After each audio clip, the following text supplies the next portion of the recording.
when you go to module 3, this video that you're watching will be in this spot right here, so you can review it. And what we're looking at this time is this ability to create online learning content using current equity and accessibility standards. Those are our big focus. And I do have a due date of Sunday, May 2nd on this, but we're kind of winding down to the end, all right?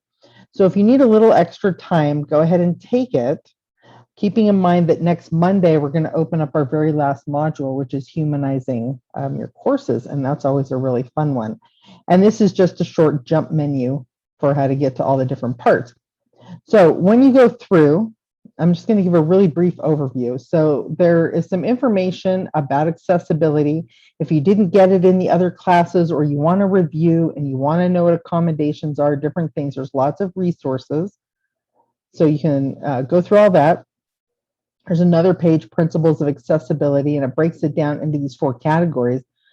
Is it perceivable, operable, understandable, and robust?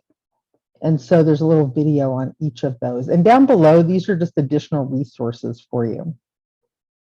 Now, let me jump to this. Now, what in the heck is WCAG? WCAG? I always wonder when they put initials, like, do they expect you to pronounce it? Anyhow, Web Content Accessibility Guidelines. This is where we start digging in a little bit deeper. And so this is an area you might want to read. And we're going to look at the Level A guidelines. So you don't have to have this memorized, but you should have a reasonably good understanding of what they're looking for. And you'll notice it breaks it down. Remember, we talked about perceivable, operable, understandable, and robust. And so it brings down the guidelines into these 4 different areas. So that'll be an overview of what that's all about. And then there'll be a couple of quizzes. So there's an accessibility quiz, and because the menu goes away, I have to jump back when you're in student view. And then there's a quiz about accessibility rubrics, and it's just a little short one, but there's a nice video there made by a different professor. And then let's jump over that to the 2 rubrics. Remember, I said there's going to be 2 different rubrics. Your goal is to look at them both and see which one you think would apply best to your own practice. And so there's an OEI rubric, and that gives information about that, what that's all about, an accessibility checklist, things you should look at. There's a quick check on here. And then with the accessibility or the OEI rubric, there's going to be a short discussion about that. Okay. Now, the deadline on this is the 2nd, May 2nd. We're already in May somehow, but don't panic too much about that. Okay. Try to get it done as close as you can to that date so that other people can respond if necessary. And that's just going to, again, just like we've been doing, kind of look at your own practice, look at these rubrics, see what you think applies. And then this next one is the Quality Matters overview. This is just a different way of looking at it. And depending on what your context is, you pick the one for your context, and it will give you some information. And again, with that rubric, we're going to have a short discussion. All right. And that's just going to ask you, look at a couple of areas of the rubric, review them in further detail, share one concept you think is most applicable. Okay. Kind of like what we've been doing this whole time. Take the theory, apply it to your practice, see where it might fit. So once you've kind of looked over those 2 rubrics, here's the actual assessment for the module. And what you're going to do is evaluate a course, your own course, preferably, using the accessibility rubric. So not using both. You're going to pick either the Quality Matters Section 8 or the OEI rubric Section D.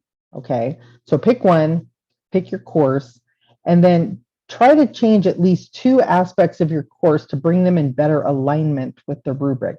And what you're going to submit is there's an evaluation to submit, and you can do screenshots, screen shares. Screen shares are probably easier because you explain what it is you're doing. And I'm trying to look down here. It's got the rubric. Always read the rubric, then you know what we're looking for. Anyhow, basically what you're going to do is submit evidence that you made a change and explain it clearly. That's critical because sometimes people don't explain it clearly. And then I don't have a great idea of what you're trying to show me. So accessibility is a really critical component of our class, and it doesn't have to be complicated. It doesn't have to be hard, and you don't have to memorize a bunch of things. Once you kind of get in your head what some of the basic concepts are that you're looking for, you just start adding them into your class, all right? And start where you're at right now and work forward. If you're trying to kind of retrofit your class, start where you are right now and add them in as you go. And then as you get time, backtrack and go back. And pretty soon, your content will be fully accessible because we want all of our students to be able to access it. I've had blind students, I've had deaf students, I've had students with dysgraphia, I've had students that are colorblind. I mean, you just want them to be able to participate, right? Just like everybody else. And that's fair, that's equitable, and it's not that hard. So I'm really excited about this week. I am going to set up a Zoom session for next week. I'll put out some times out there, and if you can sign up, because I want to try this out actually with more than one person and see how that works. And anyhow, sign up if you can. I'll put some appointments on the calendar, so that's where you'll go look for it. You'll get an email about that. Have a really wonderful week. I'm looking forward to seeing what you work on.